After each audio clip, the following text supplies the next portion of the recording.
bringing hope to many around the globe, transforming lives into legacies. Living Word with Pastor Mensa Otabil.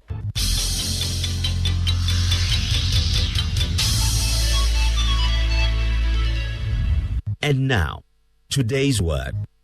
I'm speaking today on how to grow your faith. How to grow your faith. I don't know whether you've noticed that sometimes you look at other people and you think they have more faith than you do. Because they have better testimonies. They talk about God answering their prayer. And they talk about things that God is doing in their lives, and you wonder, where is my faith? How come some people have more faith and seem to experience miracles in life than I am? And sometimes you hear other people's testimonies, you doubt whether you have any faith at all. And so today we're going to look at how to grow your faith. Is it possible faith grow? Is it possible to grow to the extent where you can also experience God's power at a higher level? I trust that today you will find the tools to help you to grow your faith. So I'm going to start with my opening text from 2 Thessalonians chapter 1, verse 3 to 4. 2 Thessalonians chapter 1, verse 3 to 4.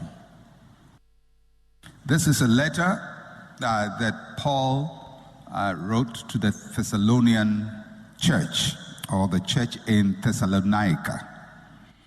And it reads, "We are bound to thank God always for you, brethren, as it is fitting, because your faith grows exceedingly, and the love of every one of you all abounds toward each other, so that we ourselves boast of you among the churches of God for your patience and faith in all your persecutions and tribulations that you endure." Note how the Apostle Paul describes the faith of the church in Thessalonica. He says, their faith grows exceedingly. Note that. Their faith grows exceedingly. So they had exceedingly growing faith. It means that the church as a whole continually grew in faith. They went higher in faith.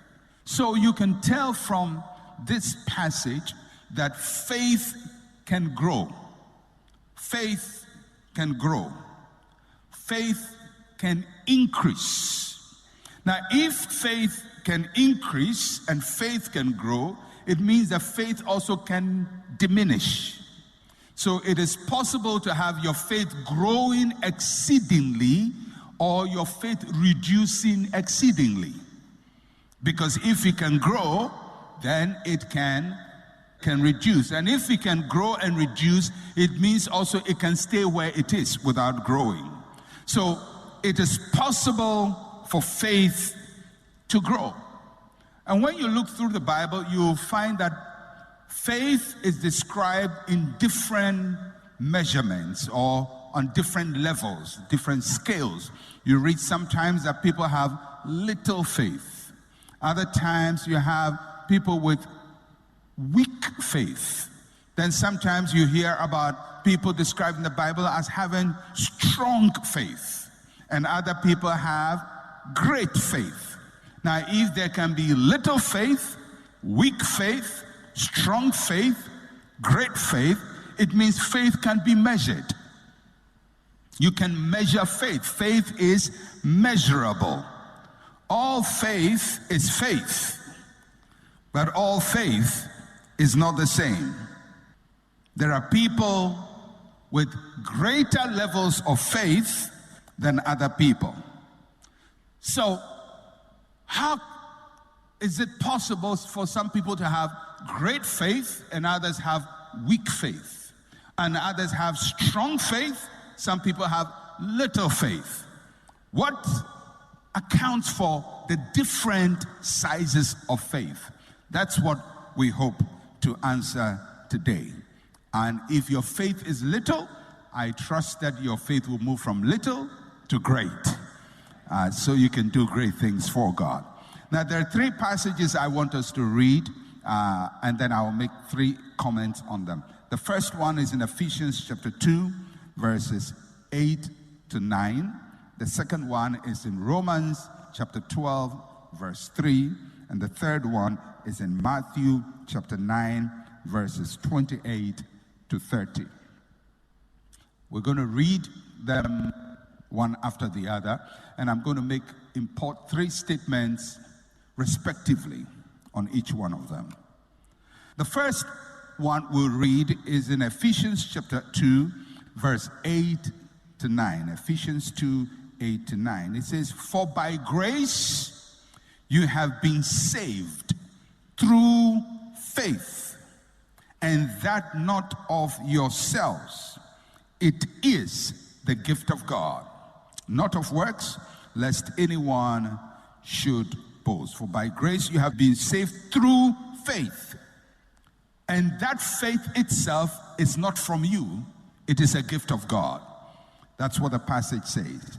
The faith is not of yourselves, it is the gift of God. The second passage we'll read is in Romans chapter 12, verse 3. Romans chapter 12, verse 3 says, "For I say, through the grace given to me, to everyone who is among you, not to think of himself more highly than he ought to think, but to think soberly, as God has dealt to each one a measure of faith." I want you to note that phrase, as God has dealt. That word dealt means giving to each one, the measure of faith, or a measure of faith. God has given to each one the measure of faith.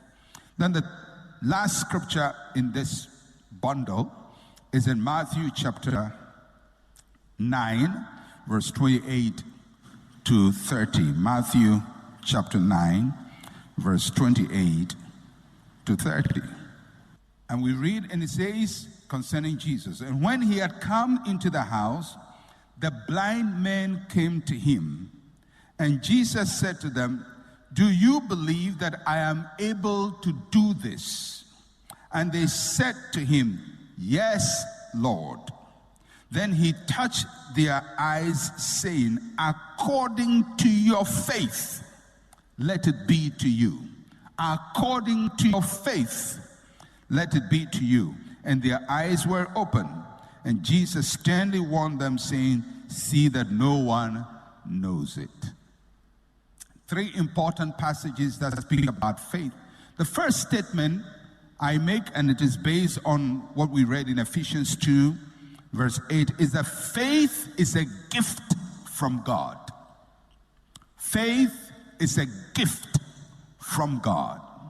That's a very important statement. We cannot generate it all by ourselves. Faith is a gift. Now, if it is a gift, then it means that it is not something that you have because of your hard work. Because if you receive something as a result of hard work, it's not a gift, it is a reward.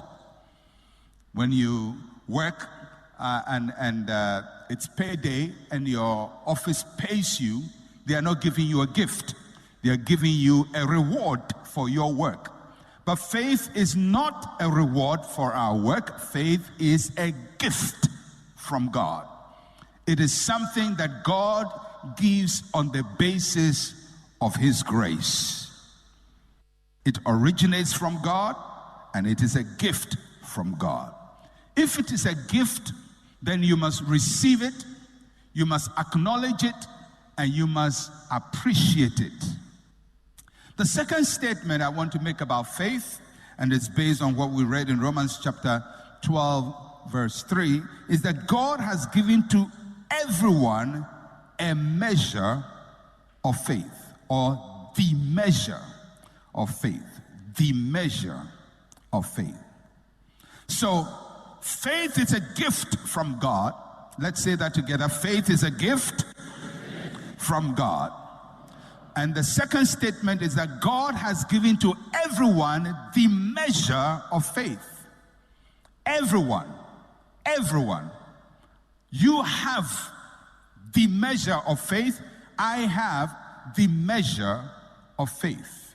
God has given to everyone. So nobody can say, well, you have faith and I have no faith. Or God gave you faith and God didn't give me faith. God has given faith to everyone, and he's giving to everyone the measure. Everybody say the measure. Say it one more time. Say the measure. Okay, so it means that each one of us starts with the same size of faith. Each one. God gives to me, he gives to you, he gives to everyone the measure of faith. Now, the Bible doesn't tell us what measure it is, but if we want to speak in the natural, we can say, for example, if the measure is 1 ounce, 1 ounce. We don't do ounces these days, do we? I think we do grams. Is that so? I grew up in ounces and pounds, so my mind is still in ounces. But let's say God gives everybody 10 grams of faith. So that's the measure of faith. So he gives me the measure of faith. Let's say the measure is 10 grams. I have 10 grams. He gives to my wife 10 grams. He gives to you 10 grams. Gives to your father 10 grams. He gives to the prophet 10 grams. Apostle 10 grams. Everybody has the measure. The same measure. So God did not start some with big faith and some with small faith. Everybody has the measure of faith. That's very important. Now, what you do with the measure is up to you. Now, some people keep their measure as it is. Some people actually reduce the quantity of their measure. So in the Bible, some people are described as having no faith. It means they received the measure, but they depleted it to nothing. So everybody has the measure, the same ounce. God does not give you more faith than he gives the other person. He doesn't give me more faith than he gives you. He gives to everybody the measure of faith. I hope you are following that. He has given to everyone the measure of faith.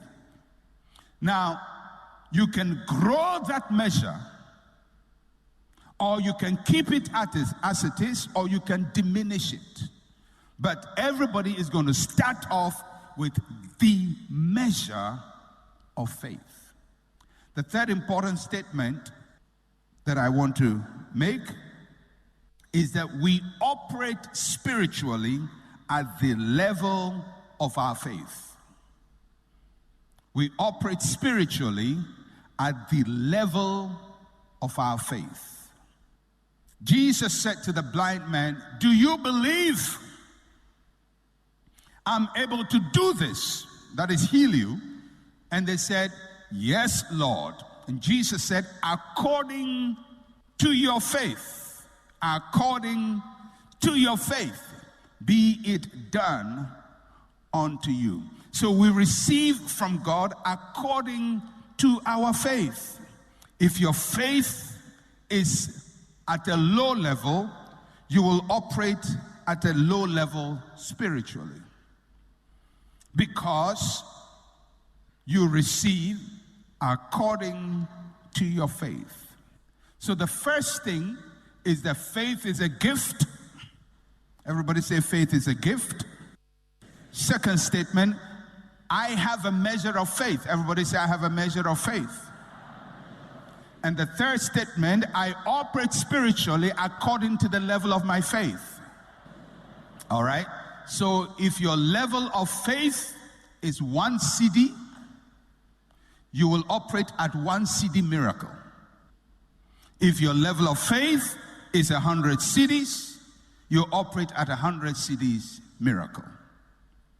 Now, it's almost like what happens in electricity. In electricity, Electricity is carried by cables or wire. Cable is when you have more than one wire. But let's say cable. The cable have to have a certain ampage, certain capacity to determine what wattage it can power. So, for example, the cabling you use to power television set in your house cannot be used to power an air conditioner. Electricity in your house may be the same, but the cabling, the wire, will carry different capacities and will determine what it can power. Similarly, God is all powerful, but our faith is the cable that determines the ampage of God's power that can power the thing that we are desiring for. So if you're speaking in natural terms, let's say you are believing God for 1,000-watt miracle, but you are operating at a very low ampage cable. Your power, your faith can generate some power, but it is not sufficient for what you are believing God for. So Jesus said to the people, according to your faith, what you're receiving today is in direct proportion to the level of your faith. If your faith is small, you're going to receive small miracles. If your faith is great, you're going to receive great miracles.